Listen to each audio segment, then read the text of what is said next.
Hello and welcome back to another episode of the Film Nerd Podcast. I'm Vince, and I'm coming back with another monthly What I Watched series. I've been doing this since, March, where I go through and review everything I watched for the month. Kind of substitutes me putting out reviews consistently on Instagram and Facebook, as I have done typically in the past. Allows me to just talk about them all in video, or if you're listening on Apple or Spotify podcast instead. So I didn't watch in June, and I know it's already midway through July. I'm getting this out a little bit late. I've been kind of wrapped up with a lot of things on my plate, been busy, so I've not gotten a chance to do my June recap video of what I watched, my thoughts on all these movies, but here it is, midway through July. So I didn't actually watch quite as much in June as I thought I might. Kind of got caught up with a lot of other things, and kind of got caught up on some binge watching, and I'll kind of talk about that in just a second here. So I will be talking about some of the new films I watched, which again, not quite as many as the last couple months before this review video. My March, April, and May, I think I had quite a few more. A little bit of TV, not much, kind of the same thing I had been watching, and one special. And then I watched a few old films, but not a lot. Just kind of got caught up doing other things. Before I get started, just want to tell everyone to stay tuned for a special collab video I will be doing. It'll probably come out maybe a week after this one is released, and it will be for the new Space Jam film. I am teaming up with Sleepers Media Podcast, Greg Waddell and Carter. Those guys are great. I enjoy watching their basketball videos. So they're a Sleepers Podcast, Sleepers Media. They're a basketball podcast. So I thought it'd be fun to team up with them to discuss the original Space Jam, as well as Space Jam 2 or Space Jam: A New Legacy, whatever it's called. So we're going to talk about those two films probably about a week after this comes out. I'll have that one out, so look forward to that. That'll be fun. And then I have another couple ideas planned in the works for later this year of doing some rankings, kind of binge watching some filmographies. There's some big time directors who have some new movies coming out later this year: Denis Villeneuve, Wes Anderson, Edgar Wright, a couple others, Paul Thomas Anderson. A lot of big time directors who I really love have some new movies coming out, so I thought it might be fun to maybe put together, if I can get a guest, put together some rankings of some of their filmographies. So we'll see. Hopefully that comes to fruition later this year. So stay tuned for other stuff in between. But without further ado, let's get into what I watched in June and my thoughts on the films that I watched in June. So to start this off, some of the movies that I watched for other episodes. So if you want my thoughts on these, just scroll back through more recent videos, more recent episodes. I talked about all of the Conjuring films in a recent episode. So I watched 1, 2, and 3 and talked about them with that, a couple of guests. I'm starting a Lord of the Rings series, and so me and Mike Baer and Daniel Middleton, my two guests who have been on a few times, we talked about the 3 animated Lord of the Rings films: the 1977 Hobbit movie, 1978 Lord of the Rings, and 1980 Return of the King. So those 3 animated films, check out that video if you want our thoughts on that. And our Lord of the Rings series will continue going forward. I rewatched all of Bo Burnham's specials. I did an episode with Andrew Johnson where we talked about Bo Burnham's new special, Inside. I brought up What and Make Happy in that episode. Andrew had not seen either of them, but I talked about them a little bit. So you can check out that video if you want my thoughts a little bit more on those specials from Bo Burnham, especially Inside. We talk about Inside for almost an hour. I did an episode, So Bad It's Good episode, with my buddy Connor McKinney, talking about The Happening from 2008. Absolutely dog shit, awful movie. It was a pretty fun episode where we did some commentary and talked about it before and after. So check that one out. As of the time this video comes out, I do not think I will yet have a video that's already been recorded. I'm just waiting to release it for a better release schedule, and that is a discussion on There Will Be Blood from 2007. Me and several of my friends who have had on previously, Corey, Jimmy, and Zach, to discuss some other classics or potential classics for our game classics we were embarrassed we have not seen. We did There Will Be Blood for that series, and I've already recorded it a few weeks ago, just haven't had a chance to put it out yet. I'm kind of waiting for an opportune time to fill a gap when I'm going to be on vacation to put it out. And then lastly, I just released, it'll probably be a few days before when this video comes out, it'll have come out a few days before, a video on me talking about every single Fast and Furious film ever. all 10 of them plus an 11th film that's like an unofficial part of the franchise. So I did a video discussing all of them and ranking all of them. So you can check out that video. All right, some other new films that I watched in June. I watched The Fanatic from 2019, and this was, a film, the very last movie I watched with my film club at Grand Ledge High School right about a week before school got out. And it's awful. We watched it as part of our So Bad It's Good month that I usually do for the film class. Yeah, it's one of the worst movies I've ever seen. I think I gave it a 1 out of 5 on Letterboxd. It's to me like a 2 out of 10. 1 or 2 out of 10. It's one of the worst movies I've ever seen. It's really bad. John Travolta plays an autistic guy. They never say that he's autistic, but it's like, yeah, it's bad. It's very awkward, very uncomfortable. There's some So Bad It's Good sequences, but a lot of it's just like really uncomfortable. Like, John Travolta, what are you doing? And Fred Durst, a Limp Bizkit member, leader extraordinaire, is the writer and director of this piece of shit. So yeah, if you want to watch a really bad movie, check out 2019's The Fanatic. It's awful. The next movie I watched, I also did not like very much. I wouldn't call it it's not like The Fanatic, but it was a disappointment. And it's Disney Animated Studios, not Pixar, Disney Animated Studios' latest film, Raya and the Last Dragon. Gave this one a 2 out of 5 on Letterboxd, like a 4 out of 10. Didn't like this one. I don't know why people are talking so highly about Raya and the Last Dragon. I think it's pretty bad. Was really looking forward to it. Saw a lot of positive reviews. I thought the premise sounded interesting.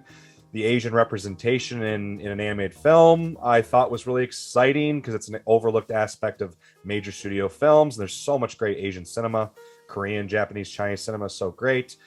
So to see Disney kind of, get a team together, do something like this, I was excited. I couldn't stand this movie. I want to turn it off. And it mostly has to do with the dialogue.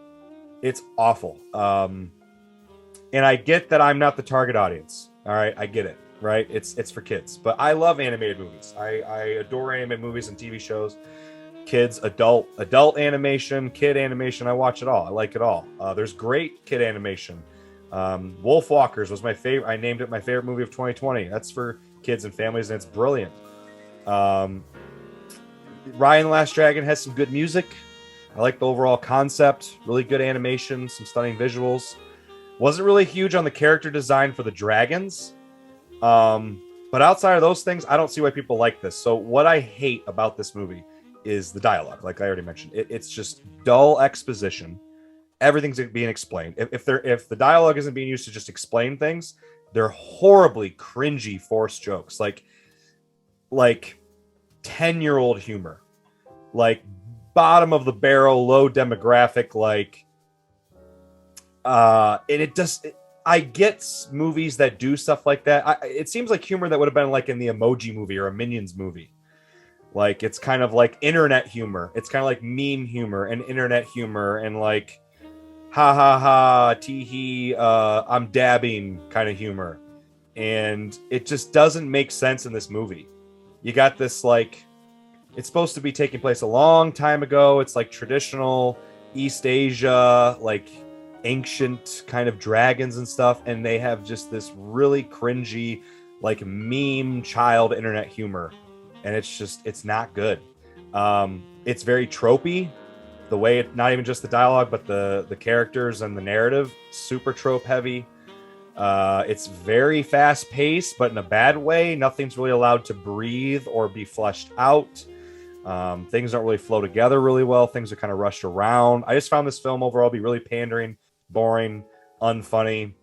Maybe the child version of me would have liked this. I don't know. I'm sure there's kids who loved it.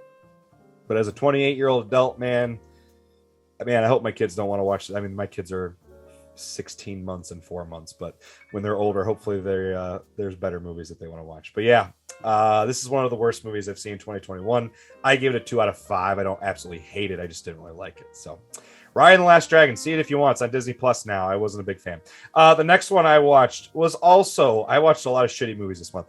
Also a dog shit movie, Willy's Wonderland with Nicolas Cage. I wasn't going to see this, but then it was on streaming. I can't even remember what streaming service. I've pretty much completely forgotten about this movie already, so go look it up. I don't know. I don't remember what streaming service that I watched this on. If it was HBO Max or Hulu or what, I don't remember. Everyone was calling Willy's Wonderland when it came out the first like kind of unofficial adaptation of Five Nights at Freddy's, that really popular horror video game that everyone was into several years ago. A lot of kids really were into it. Because it's basically Nick Cage plays this mute character, which is something I didn't really like, who basically gets wrapped into cleaning up an abandoned like family fun center like Chuck E. Cheese or like Five Nights at Freddy's, the Freddy's place, in exchange to get repairs for his car. And the animatronic mascots are possessed and like evil. And it's basically an hour and a half of Nick Cage beating up and killing, and it's so stupid. I don't know. If you want to watch a So Bad It's Good, but I don't even think this movie is so bad it's good, because it takes itself really seriously. Like, a lot of the side characters are mostly teenagers or like early 20-something kids who are also like hate this family fun center and want to burn it down. And they are all terrible. The acting and the dialogue from them is so bad. And their motivations and like the plot threads with them is just so stupid. And it often, again, takes itself way too seriously. I wish it was more tongue-in-cheek. Probably would have liked this more. It was a bit more tongue-in-cheek and silly and self-aware. And you get some of that with the sequences with Nick Cage fighting these animatronics. But for the most part, I thought this was pretty unwatchable. I wanted to turn it off. I didn't like it. Didn't really find it funny. It was one of the worst movies I watched this year. Nick Cage is fairly entertained a few times in it, but that's about it. Didn't really like this movie. I gave it a 1.5 out of 5 on Letterboxd, like a 3 out of 10 for me. Willy's Wonderland. Watch it if you want. Wasn't a fan. Next, I watched another movie that I was disappointed, but I enjoyed this one. All right. I watched Pixar's latest film, Luca.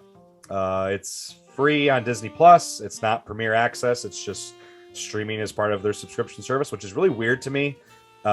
Going into it, it made me think that maybe they didn't have a lot of faith in this movie, because I don't think they even released Luca in theaters, and they didn't even do that $30 Premier Access. They just dumped it on Disney Plus, which is kind of a shame. I wasn't huge on this movie, but I liked it. I think it's mid-tier Pixar. I gave it a 3.5 out of 5. If I were to watch it again, it might even drop to a 3 out of 5. It's like somewhere between a 6 and a 7 out of 10 for me. It's good. It's all right. It's very simple. It doesn't make a lot of sense. It takes place in Italy, which I think is really, really cool. It kind of explores Italian culture. But they set it up as like this underwater sea creature fantasy film.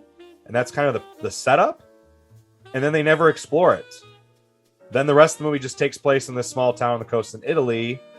And the sea creature stuff is kind of the motivation for the main characters, but it's not really fleshed out or explained very well.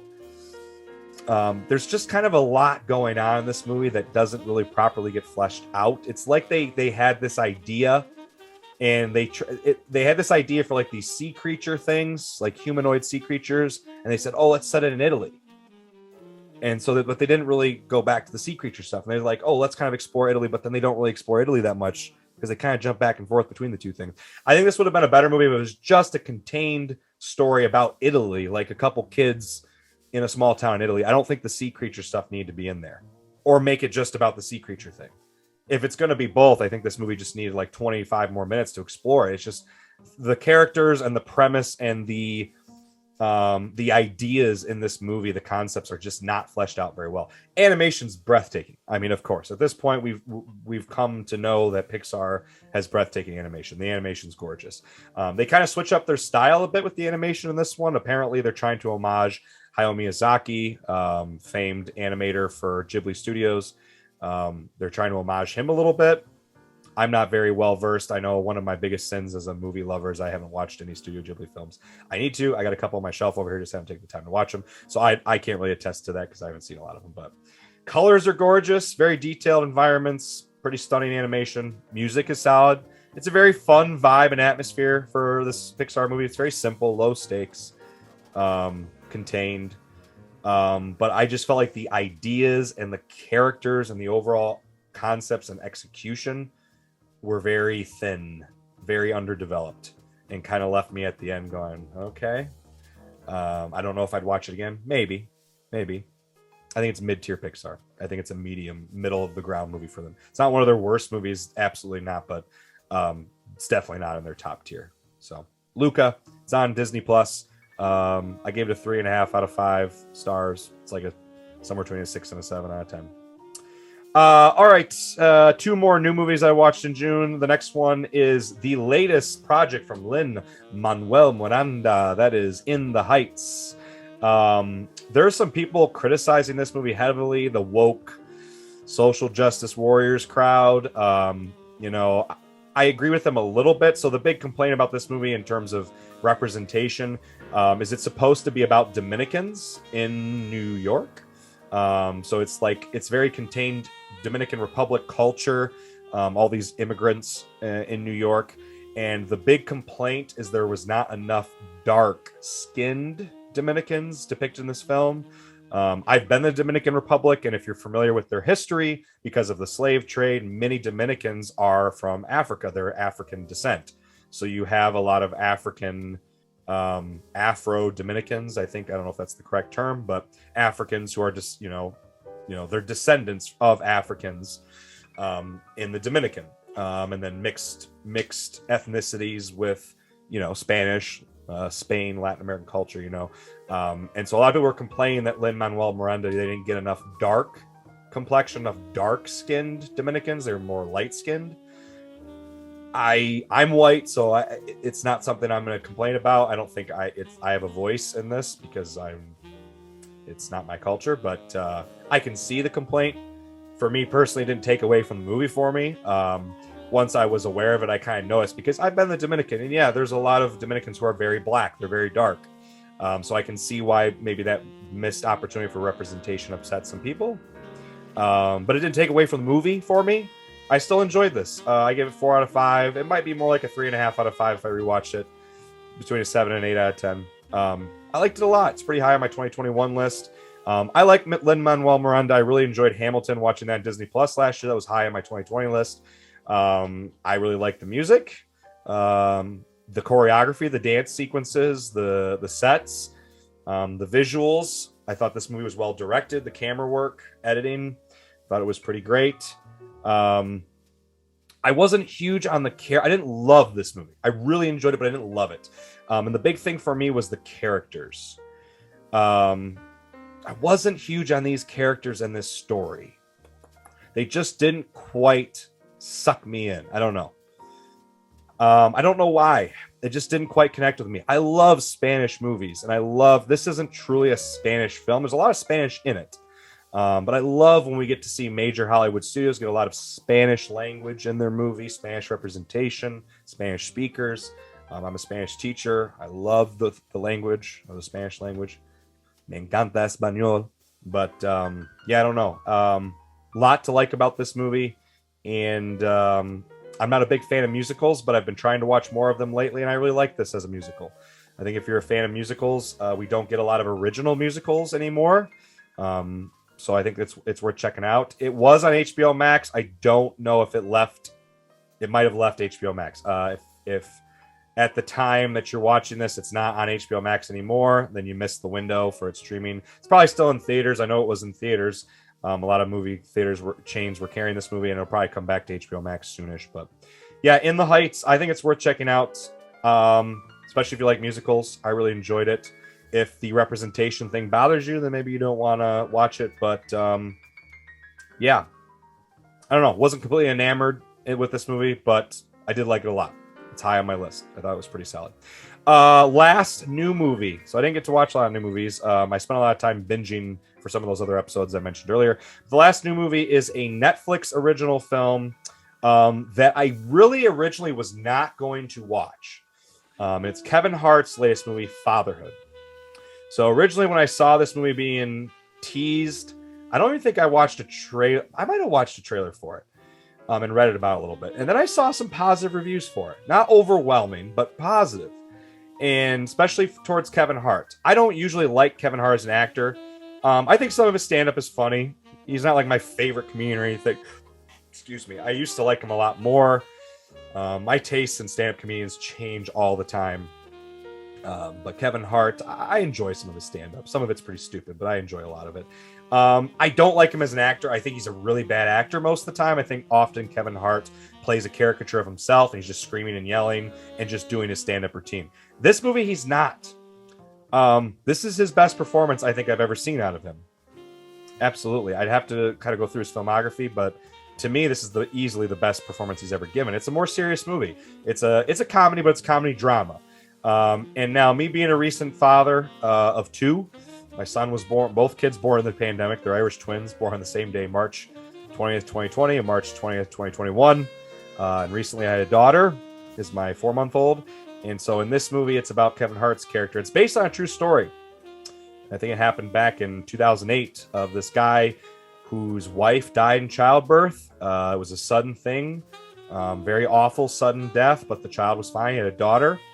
And that's what happens in this movie. And he's left alone to take care of the daughter. He's got to figure it out all by himself. He's in his 30s and has no other kids. And now his wife is gone and he's got to figure it out. This movie surprised me a lot. I don't think it's a great movie, but I think it's really good. And I think I'm a little bit higher on it than other people are. I gave it 4 out of 5 on Letterboxd. I felt like a solid 8 out of 10 on this one. I was anticipating a cheap, manipulative, and unfunny movie. And I did talk about this one on Instagram and Facebook because I felt very passionately about it and I wanted to recommend it to people. It's on Netflix, so definitely check it out. There is some forced and contrived humor and some predictable moments, but this movie is very thoughtful. It's touching. I liked its overall presentation. I thought it was smart storytelling for a major studio film that's trying to tackle single parenthood with Kevin Hart as the lead. That usually would be like a recipe for disaster, but it works. I think it works very well, and I really enjoyed it a lot. Like I said, being a new father, I think that's one reason this movie touched me. My wife and I watched this together. Her and I were crying quite a bit. We're a little bit biased. Take my review with a grain of salt here because, being new parents connected with us a lot more for that regard. But I think even if you're not new parents, I think people would find a lot to enjoy from this movie. So I would definitely check it out. Fatherhood on Netflix. Again, there's a few moments here and there I take issue with, some contrived stuff, some forced humor. But I thought overall I was very emotionally invested in this movie. I like the music, solid editing and direction. Kevin Hart, easily best performance, believable character motivations and decisions. I didn't think anything felt cheap, manipulative. That's what surprised me the most. As new parents, I recommend this movie. As a movie watcher, I recommend it. It's probably not for everyone, but I thought it was pretty solid. Fatherhood, it's on Netflix. All right, now for some TV series, my last couple videos I've done, my recap videos, I haven't really watched anything new. I'm still on Deadwood. John Horford, I don't know if you're watching this, buddy, but John recommended Deadwood to me, and I'm struggling. I'm almost done.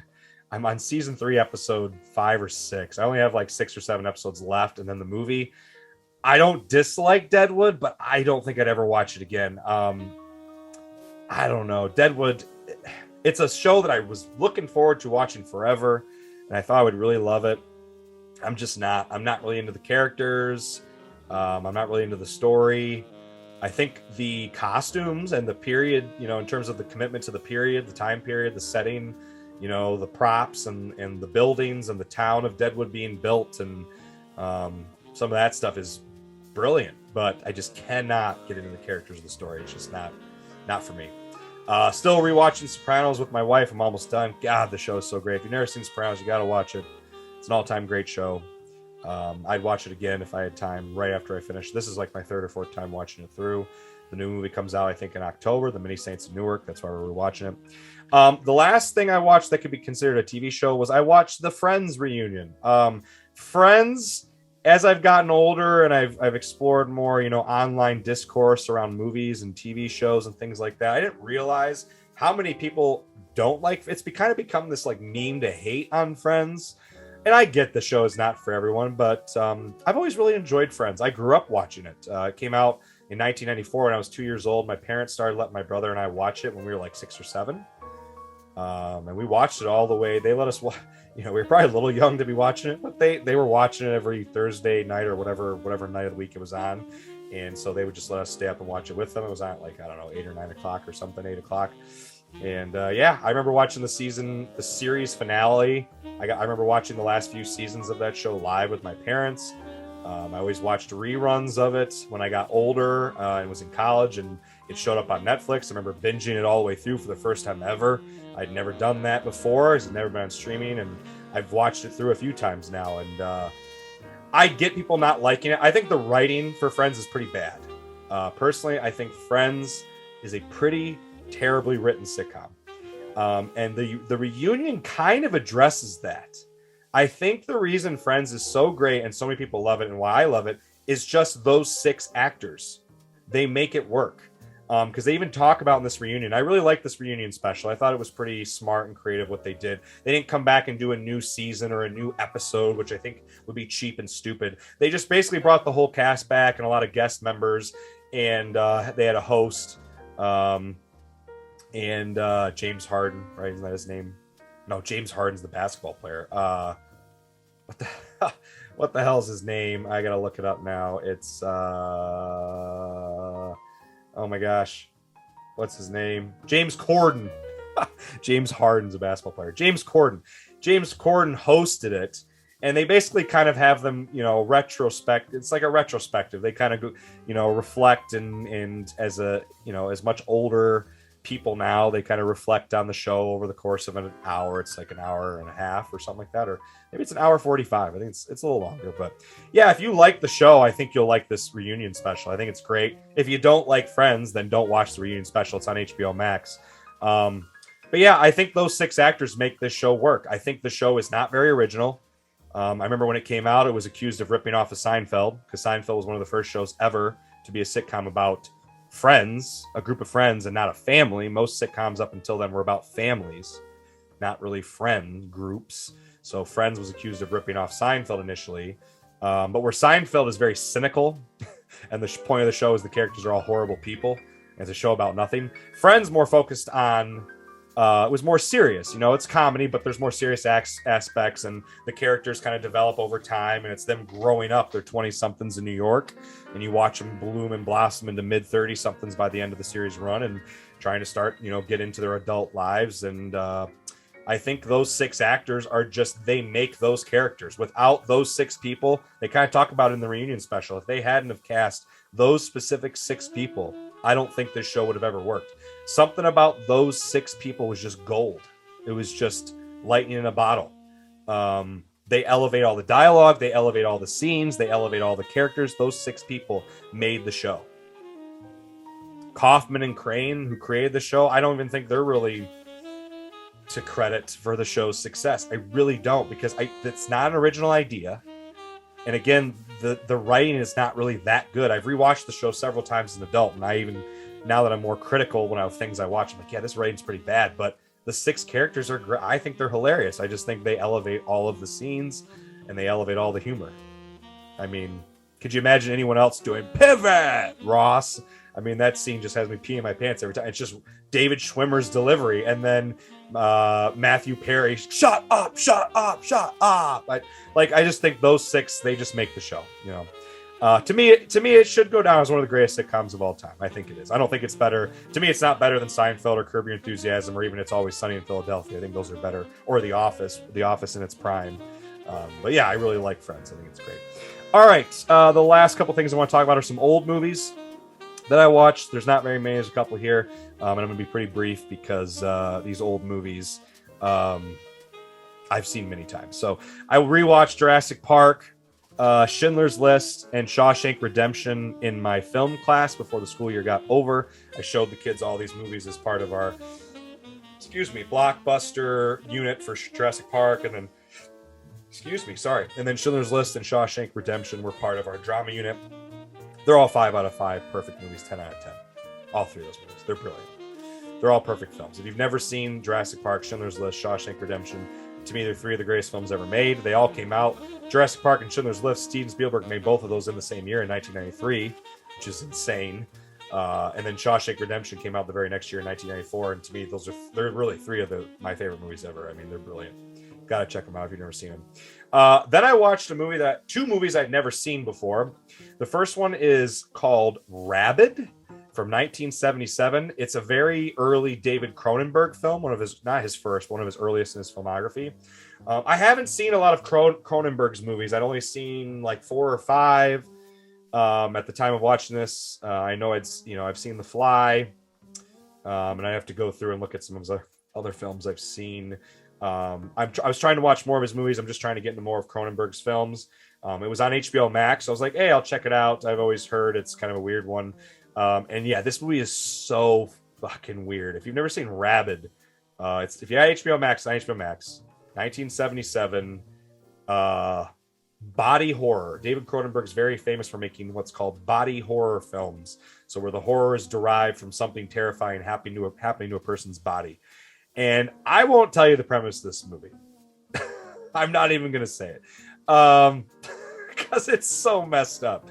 But if you're looking for a really weird, kind of schlocky, gory B horror movie from the 70s, if you like that kind of stuff, where it's not really about the characters of the story, it's just really about the shocking horror, the body horror, and kind of the whole premise is just so bizarre. Check it out. I gave it a 3.5 out of 5. To me, it's like a 6.5 or a 7 out of 10 movie. Because I really like some of the practical effects and makeup are really good. I think the premise is so bizarre that you got to appreciate how damn weird it is. And it's entertaining. I thought it was a really entertaining movie. It's a very unique combination of body horror. Without spoiling anything, it includes like aspects of zombie movies and vampire movies in terms of its concept. It's kind of a twist of all those things. Again, this movie's heavy more on atmosphere and effects and weird visual horror, but it's not much. The story and the characters are kind of secondary. There's not much there. But if that's the kind of stuff you're looking for, a really messed up 90-minute schlocky B horror movie with a really weird premise, could be a fun one with a group of friends at Halloween. But I'm not gonna read you the premise. I would recommend me going in. If you have HBO Max, go in without knowing anything about it. And yeah, good luck. All right, the last 3. I got 3 movies left here. The next one that I gotta watch again. I watched Memories of Murder, which is a 2003 South Korean film from Bong Joon-ho. If Bong Joon-ho's name sounds familiar, it's because he's the writer and director of Parasite that swept the Academy Awards 2 years ago. One of my favorite movies of 2019. God, Parasite is brilliant. Love, love, love Parasite. I love South Korean cinema. If you're not big on Asian films, man, the first place to go is South Korean movies. Japanese and Chinese movies are great. I've seen some good movies from Thailand, Philippines. I've seen a couple of good movies from those places. But South Korean movies, man, some of the best movies out there in general. Memories of Murder is kind of an epic crime movie.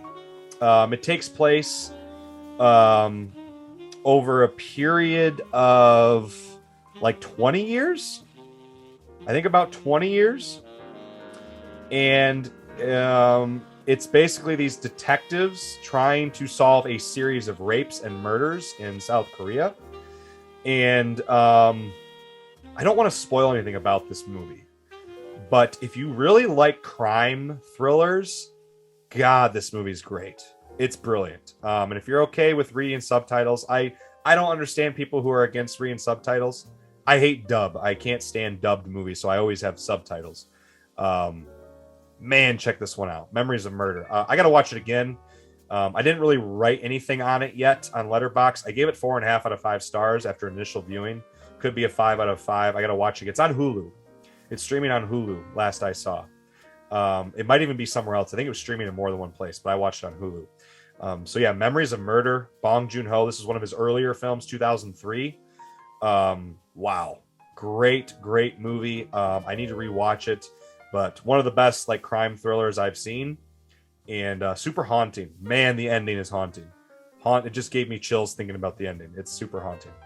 So yeah, gotta check this one out. All right, last 2 movies are part of my 1001 movies you must see before you die series. As I've been doing every month, I've been trying to work through my 1001 movies you must see before you die book that's sitting on the shelf behind me over there. I'm not going to pull it out. But I did watch 2 more movies from that book last month. I wanted to watch more. But some of these old movies are a little bit hard to get through because they're all silent films right now. I'm so early in the book, they're still silent films. So I watched the first one I watched of the two was the 1919 film Broken Blossoms, which is yet another D.W. Griffith. So many of these movies early in the book are from D.W. Griffith. This movie was solid. What did I give it? I gave it a 4 out of 5. I think it's solid. 7.5, 8 out of 10, something like that. It's crazy how many of these movies at the beginning of this book are from D.W. Griffith. Obviously, he did Birth of a Nation, which I talked about earlier, one of the most racist but groundbreaking movies at the same time that's ever been made for film techniques, but just super racist. Very challenging watch. This movie also has some pretty overt racism. It has Asian face, like a white actor who is like trying to replicate an Asian's face with his own. So obviously that some people are going to take issue with that. That's kind of, but again, it's 1919. They did this stuff back then. Obviously, it's not something people would do now. I don't know why they couldn't hire an Asian actor to play the Asian character. There's some other racist stuff in this with the intertitles. Some of the dialogue in the intertitles is pretty racist too. But it's actually like a movie against racism, which is kind of crazy. Like the message is like anti-racism. Without spoiling anything, basically over the course of the movie, you see this Asian character who moves. Is it from China? Is he Chinese? He's a Chinese Buddhist, and he moves from China to London, and he falls in love with this abused English girl. And it's basically his journey in experiencing racism in London and trying to make his way there. It's a really engaging movie. It's a much more accessible movie of Griffith's because it's not very long. It's less than 90 minutes. So for a silent film, it's pretty short. A lot of these silent films are a lot longer. I enjoyed watching it. Some of the racist stuff is hard to watch, but it's not nearly as bad as Birth of a Nation, because especially since this movie's message comes across as anti-racism. It's a more of a period piece. So great costumes, set design, some great filmmaking in there, some solid storytelling. Yeah, it's pretty good. If you're looking for a good silent film to check out, all these movies are always on YouTube, so you can find Broken Blossoms on YouTube. You should be able to find it. It's in the public domain because it's so old, it's free to watch. So yeah, Broken Blossoms, pretty solid. The next movie and the last movie I'm talking about here, another movie I watched from the 1001 Movies You Must See Before You Die, is another D.W. Griffith film, Orphans of the Storm. This one's 2.5 hours. It's a really good movie. It's an epic dramatic epic during the French Revolution. It's about two sisters, Henriette and Louise, who have been raised together as two sisters. The reason I point that out, there's kind of something about them that I won't spoil if you want to check out the movie. Excuse me. They end up losing their parents to the plague. One of them is left blind because of the plague. I think Louise is left blind. So then they travel to Paris to try and find a cure to help her get better so she can see better. And then they kind of get caught up in these wealthy characters, these aristocrats, kind of get them caught up in some crazy situations. This movie has a really great ending. It's a really great period film. If you like period films, it's great. It's 2.5 hours, so it's kind of long for a silent film. Amazing set pieces, very ambitious filmmaking, especially for 1921. But I found it to be very boring. I'm not big on period piece films in general. But for there not to be any like dialogue or interesting colors, like I love Barry Lyndon, which is a very famous Kubrick period piece film. But that movie has great, incredible music, incredible dialogue, gorgeous cinematography with great colors. And Griffith is just limited in 1921, obviously. There's just only so much they can do. So don't get me wrong. There's a lot to admire about this movie from a filmmaking standpoint. I gave it a 3.5 out of 5 because I do think it's a really well-made movie. But I have it that low. I might even get lowered to a 3 out of 5 if I were to ever watch again, just because I don't know if I'd ever watch this film again. Broken Blossoms, I'd probably check out again. But this one at 2.5 hours, I don't know. Maybe. It's just kind of a lot to watch, to sit through. Well-made period piece movie if you're looking for a historical, epic drama film about the French Revolution. It's just a silent film, but yeah, it's kind of a slog to get through. But anyway, so that is everything for June. Thank you for listening. I hope you enjoyed listening to me ramble on about all my thoughts and everything that I watched and enjoyed in the month of June 2021. Obviously, I'll be back in early August with my thoughts and everything I watched in July. Try and hopefully watch some more movies in July than I did in June. I didn't watch for me in June, but I will also be back with more episodes very soon on a variety of other things I mentioned earlier in the episode. But until next time, thanks for listening or watching. I'm Vince, FilmNerd Podcast. Go watch some movies.